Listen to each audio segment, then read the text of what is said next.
Hey, what is going on, everybody? Welcome to the Mama's Legacy podcast. I'm joined here with Jay, Yo. and I'm joined here with Cam. Hey. So let's talk playoffs. We're going to start off the brackets. And Jay, why don't you take the brackets first? So shall I go on the western or the eastern side real quick? We'll start on the west. So western side, I'll go from top to bottom. I have Jazz beating the shit out the Grizzlies. For the Suns versus Lakers, I have the Lakers winning that series.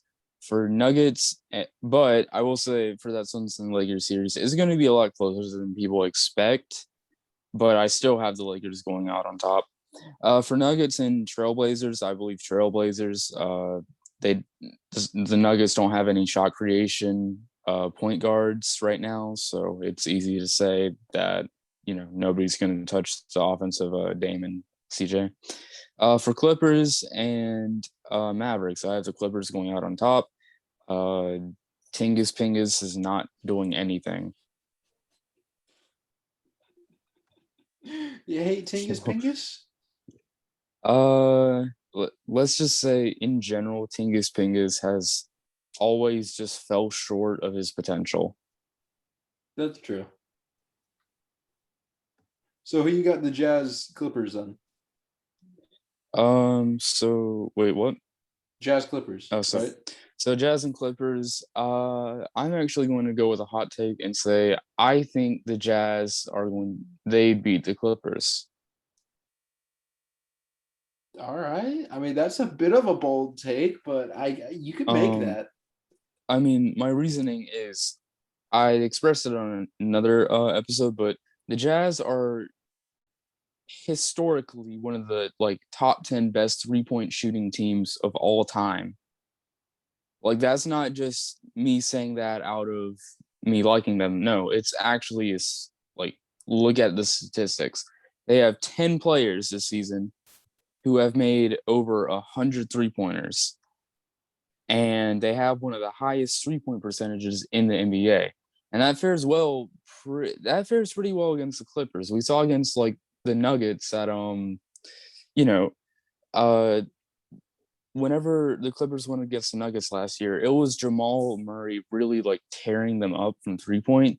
And then there was just a lot of open shots. You can specifically remember the time that Murray was hitting those crazy fades from 3-point on Kawhi for some reason.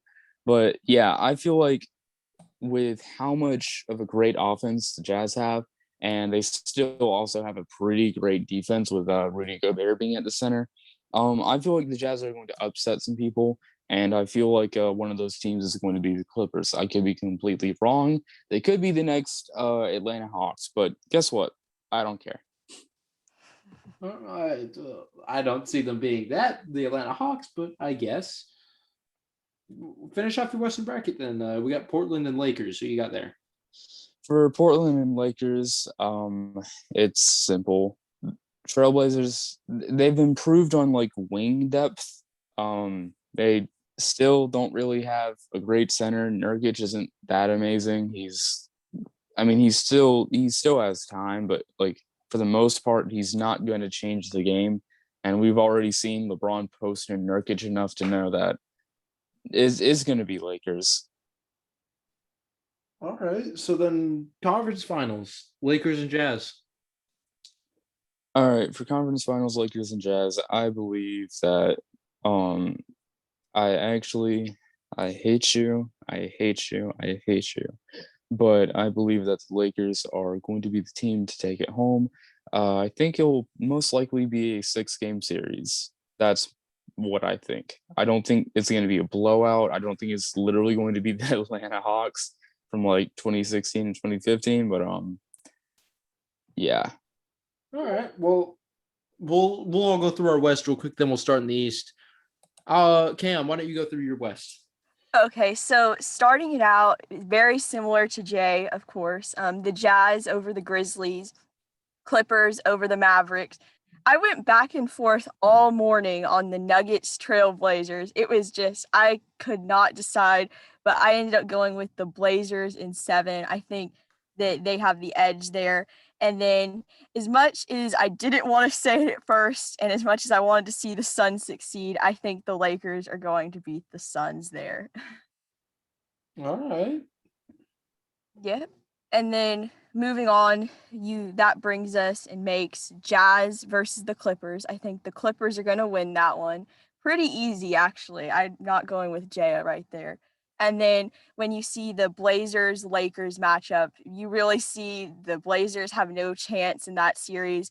That Lakers team will definitely beat the Blazers. And then that brings us to the um, LA Western Conference Finals. And then I believe, as much as I'm going to get hate for this, I think the Clippers are going to go to the finals. I think that the Lakers, when they get to this point, even though they are the better team, I think, and they should be going to the finals, I think injuries might get the best of them, not being 100% healthy, and they're going to be worn down by this point. So I'm going to go with the Clippers. Well, I think a lot of you guys could guess where my bracket's going to look, but I'll go through it anyway.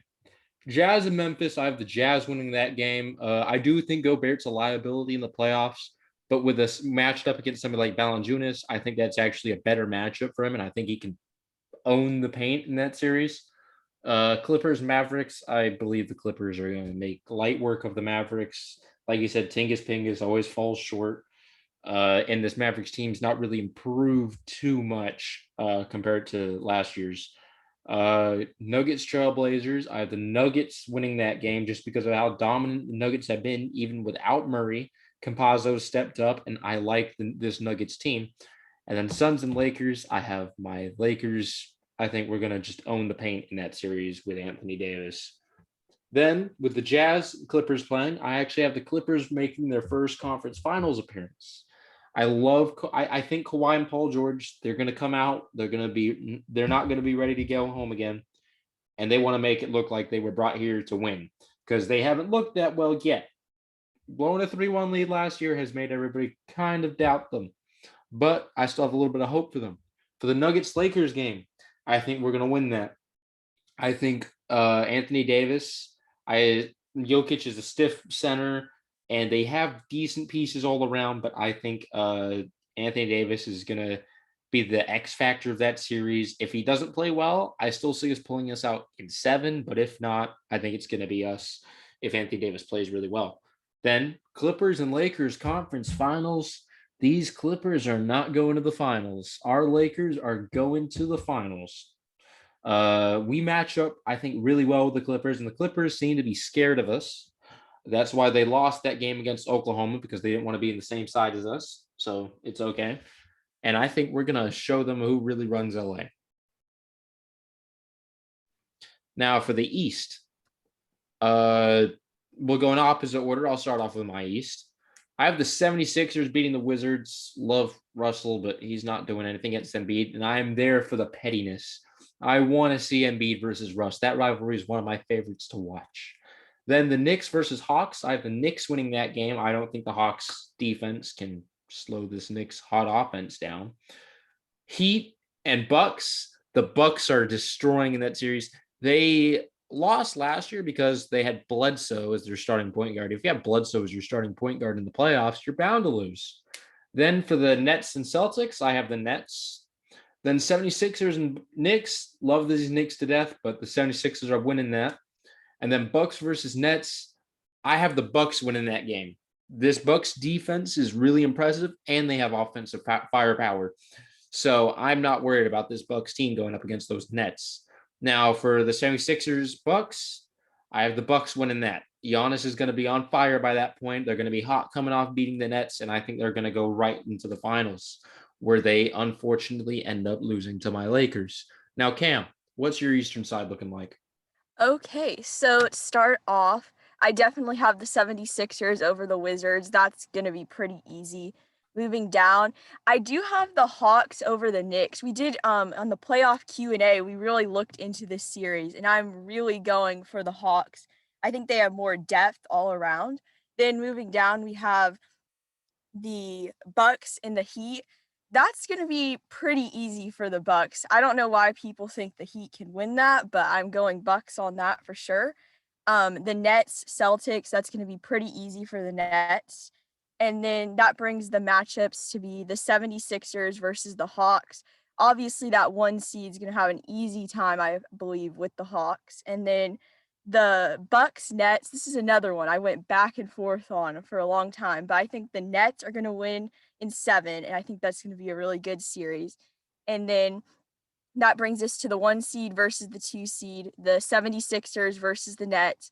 And this is where I think the Nets will fall short, and I believe that the 76ers will be in the finals. Will they win the finals? No. Oh, okay. That's interesting. Jay, what's your Eastern Conference looking like? My Eastern Conference, we already discussed it in a episode earlier, but so for the first series matchup for East, which is Sixers versus Wizards, y'all know I love Westbrook. My handle's literally Brody for 3, but unless Daniel Gafford just decides to be Jesus in sandals, then I don't really think the Wizards even stand a chance. For Nets versus Celtics, it's a sweep.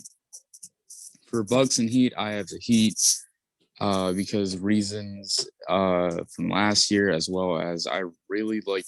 I think everyone's underrating this Heat team, and I think everyone's underrating the defense of this Heat team, and it's really going to come down to like Drew Holiday is a good player. Chris Middleton is a good player until the playoffs. Bobby Portis will be a pretty underlying factor too because he's been great this season. But here's the thing. Bledsoe didn't actually perform that bad last series. It was mainly just Middleton and Giannis who really like fell short. So I'm not too sure how much of a difference I'll make. And Trevor Ariza is actually a pretty nice defender. So I think they'll just like do the same system of that wall theory against Giannis and then let everyone else score. Because I don't think as much as I love Drew, as much as I love Middleton and most other people on that cast, I don't really know if it's gonna be like Bucks sweep again or a Bucks sweep like that. For Knicks and for Knicks and Hawks, I have the Hawks because Clint Capella is a god. He led the league in rebounding. He's one of the best like lob threat type centers, and he's a like amazing defensive center. And Nerlens Noel is not good enough. So yeah. For everything else, for wait, where am I? You're just going over the Knicks and Hawks game. Yeah. Yeah. Okay. So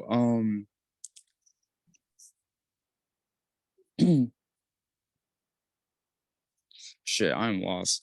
So for like the conference matchups and shit, that would be like, yeah. So for conference matchups, I'm decently sure that the Sixers would beat the shit out the Hawks. I think the Nets probably they take down the Heat. I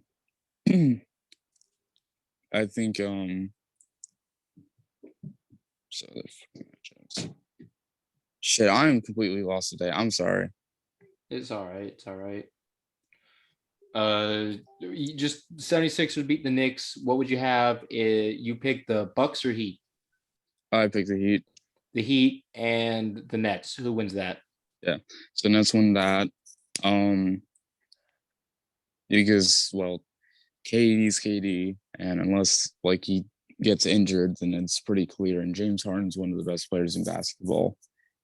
He's probably like, in terms of offense, James Harden is probably like one of the most skilled basketball players ever. In that regard, I'd say he's like top 10 in like scoring, in like the ways that he can score and the ways that he did score. Magnificent at drawing fouls, has one of the deadliest step backs in the game, is pretty much just like all around on offense. He's the most deadly player today. You can make an argument for Curry. You can make an argument for Damian because he can shoot 50 feet away. But Harden, in terms of just what he can do when it comes to passing, when it comes to like shooting, when it comes to driving, when it comes to free throws, and etc., he's, in my opinion, the number one offensive player today. So that's what I believe is going to determine that down. And then Kyrie's Kyrie. And, well, the Heat don't have Oladipo, so I don't really think that there's going to be any more clamps on Kyrie. They have been on a little bit of a hot roll though. The Heat or the Nets? The Heat. Oh yeah, the Heat. That's why I have them winning against the Bucks, because I feel like, just the way that the Heat's made is 100% made to like take down the Bucks. Like Yeah. you can say that like the Bucks are made to take down the Nets, but Heat's made to take down the Bucks. So it just comes to a term of matchups, and if those matchups are fulfilled, we have to see if Bubble Hero, Tyrone Hero, does his thing. But well, that's left to be decided. But I think he'll still probably be pretty decent.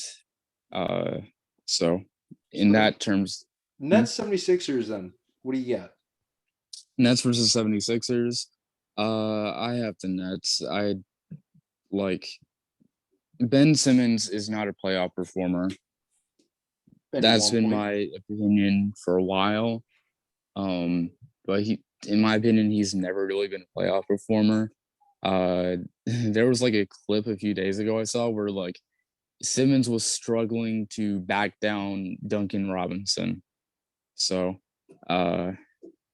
plus like him not being able to shoot will be absolutely twisted and manipulated. And it's going to be like fun to see how teams will guard him. Because, I mean, the Nets don't have the greatest centers in the world or the greatest power. Well, yeah, they have KD at power forward, but like they don't have like the greatest defensive center in the world. But at the same time, it's like, how much damage is that going to do to you compared to how much damage Kyrie, Harden, Joe Harris, KD, all of them will do to you from every single aspect when it comes to pain or when it comes to 3-point shots and mid ranges and etc. Those are pretty good takes. But then it leaves you Lakers and Nets in the finals. For Lakers and Nets, it's kind of tough to decide. You can make a case for either single one. I'm not sure if the Lakers really have it all.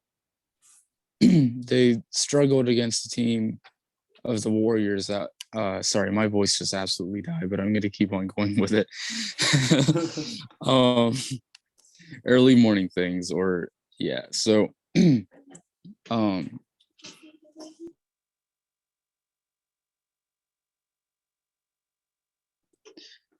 sorry about that. So Lakers and Nets, I think the Nets will probably win. The Lakers struggled against a team such as the Warriors.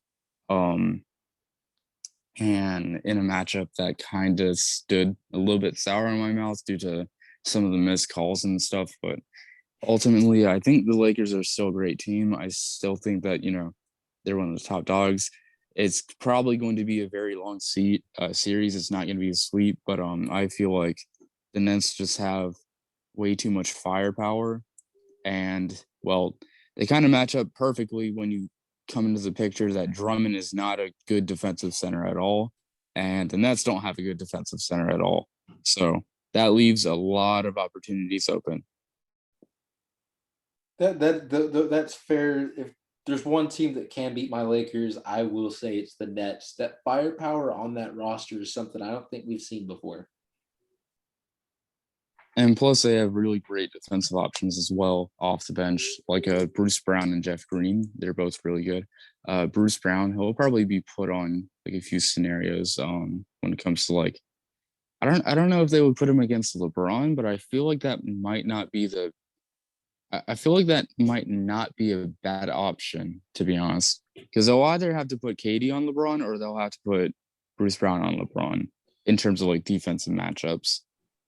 I would not put KD on LeBron just for the fact that guarding a powerhouse like LeBron might hurt KD's legs or something. I'm scared of KD getting hurt trying to match up with LeBron in the paint. That's definitely a fair take. But in terms of like everything else, KD's always been like a really underrated defender, Oh, he's especially very against underrated. like in terms of defense. There was like a season where he was. I mean, he said himself that the only reason that he wouldn't win like defensive second or defensive first is because he was on the Warriors at that point, and everyone kind of hated his guts and shit. Um, but yeah, I think Bruce Brown's honestly not a bad matchup for LeBron in terms of defense, which you might laugh at me for, but I think it's not No, too bad. it's fair. Bruce Brown's a solid defender. I don't think he'll stop LeBron, but he'll definitely put up a good fight. I mean, it's going to be like an Iguodala thing, like LeBron's still going to put up like 35, 28, and 28, but like, hey, finals MVP. Yeah, I mean, just for Iguodala guarding did him. it. But who do You you have have the on Lakers Davis? winning it all, right, Max? Yeah, I have the Lakers winning it all just because whoever's in the finals, no one can really match up with Davis. Okay, so it's someone else's turn now. So get busy, get rolling. Well, actually, no. You were the last one for the East. We've actually ran through the entire bracket. So that's what we got. We got two people. We got the Lakers coming out shit. My bad. West. We got one person with the Clippers out the West. I don't know why they thought that. Not going to name names, but if you listen, I guess you know who. And then two people saying no. We have one Nets, one 76ers, and one Bucks coming out the East, right? If I'm correct. Yes. And we have one Lakers champion, one Nets champion, and one 76ers champion. No, Clippers. Clippers champion. I still can't believe you said that. We'll see. Weird. But no, I want to thank you guys. This has been the Mondo's Legacy Podcast playoff predictions episode. Again, thank you guys for coming on.